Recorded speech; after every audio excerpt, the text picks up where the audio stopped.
Hey, welcome to another episode of Search News You Can Use. We're going to talk this week about the latest algorithm updates and some changes that Google's made and announced a few things about local SEO as well. So we are now in our new office.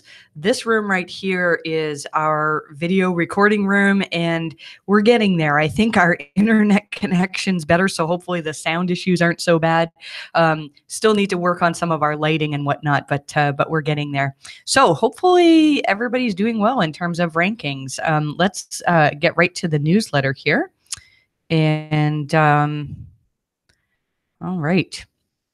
We'll talk about the latest updates. So once again, there's been at least one update in the last week that's significant. In fact, I think a lot of sites saw changes on May 14th of 2018.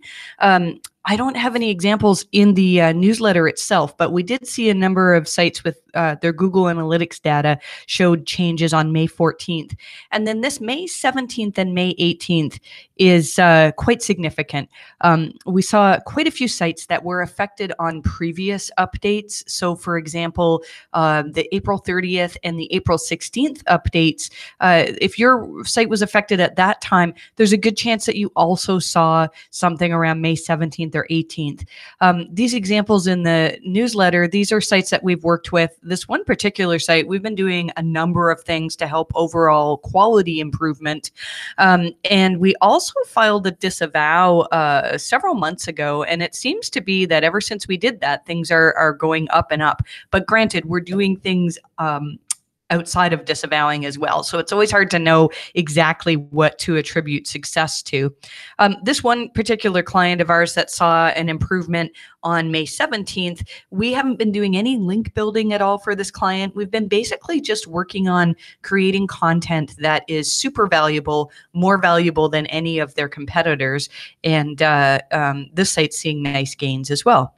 So Glenn Gabe also noted May 17th and 18th as a significant update. I think that, I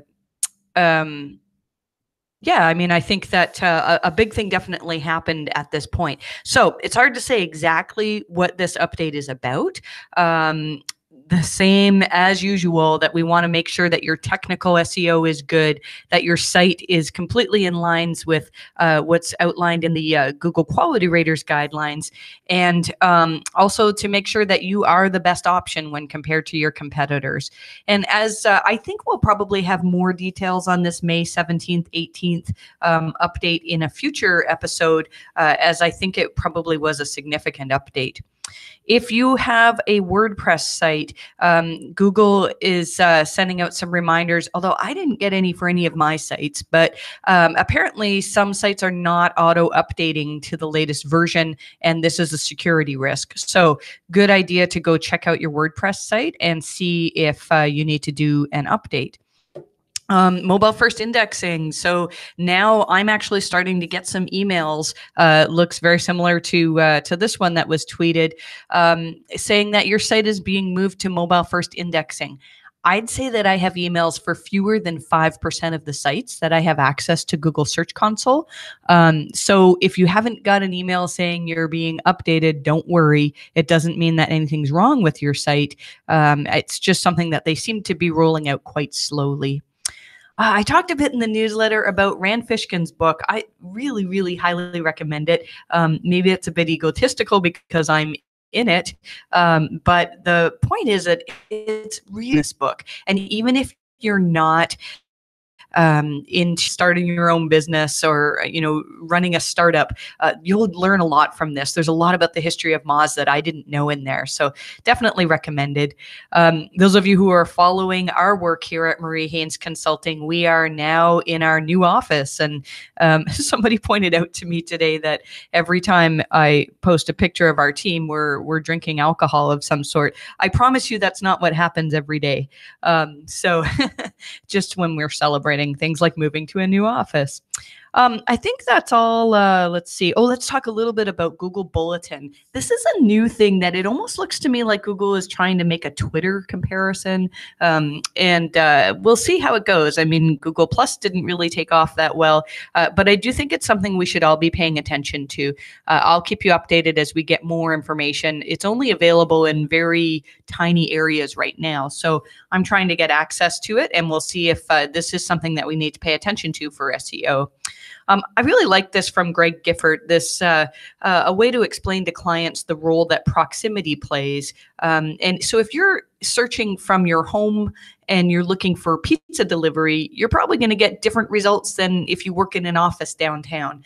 And that's how to explain proximity. I mean, it seems like a basic thing, but I know a lot of our local clients have a hard time understanding why they may be ranking well in one location and not in another.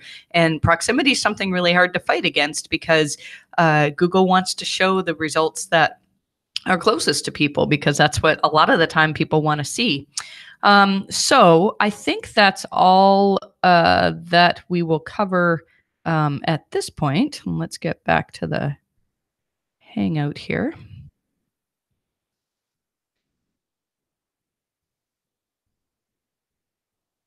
All right, there we go, guys. So let's just talk about a couple of other things here. Let's see, sorry for the technical issues. There we go. Okay, and thank you for the comment, Simon. Simon saying that he hasn't gotten any mobile first indexing emails for any sites in the UK.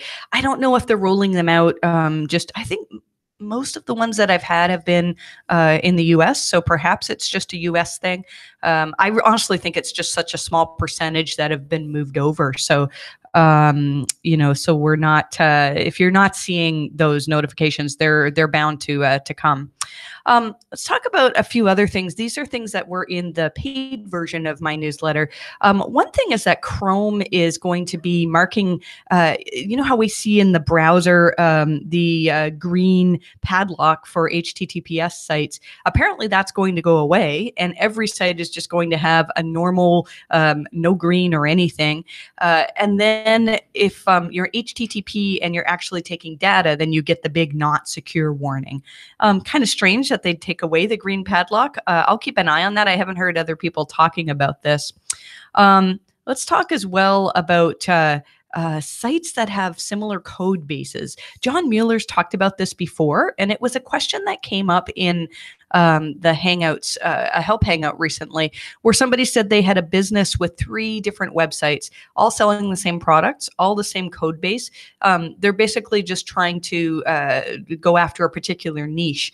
And John said that's not a good idea and that all of those sites could be considered doorway sites, even just for 3 sites. And so and then he said that they may actually algorithmically demote all of the sites. So if you have a business where you've got all of these different websites around trying to make them rank for just very niche types of things, you may find that you do better if you put everything all into just one big website. And I know that that's controversial, but we have seen evidence of that too, where Google just seems to be recognizing that, hey, these different sites are all basically offering the same thing. And so we always recommend that you focus your efforts on just one main website. Talk a little bit as well about near me searches. So this came up in a Hangout where somebody asked John Mueller whether local businesses should be putting near me in the title tag. So if I'm searching for pizza near me, for example, must be close to lunchtime, right? If we're talking pizza. This much pizza.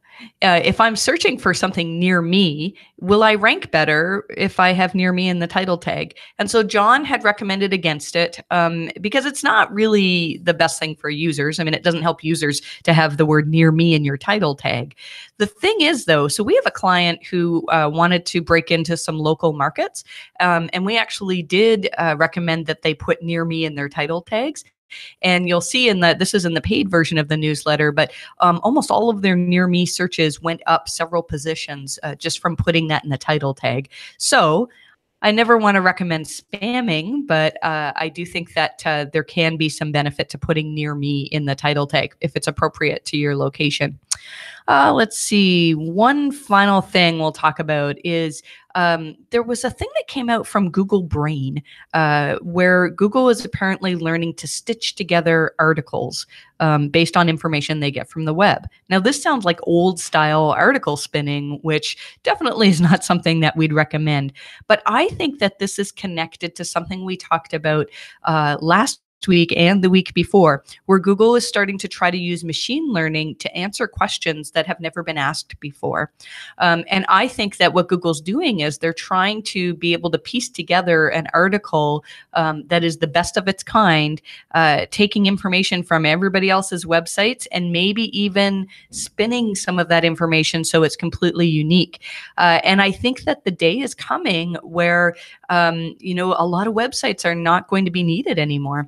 So if, for example, if you were a plumber and you were ranking number one in your city for how to unclog a toilet, and because you had great content that tells people how to unclog a toilet in your city.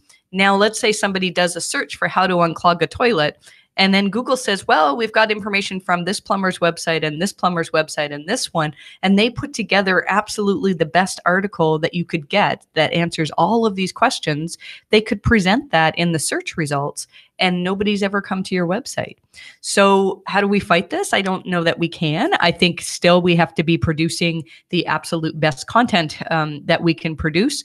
I'm not saying this just to frighten people, but I do think that we have to be really careful that we're not building business models based on something that Google can just steal away from us by just taking our stuff and putting it in the search results.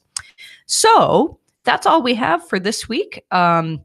I think most of you probably know that we're live on iTunes now and Google Play Music. And so if you want to get a weekly podcast of the updates in search, it's different than what we're recording here. This is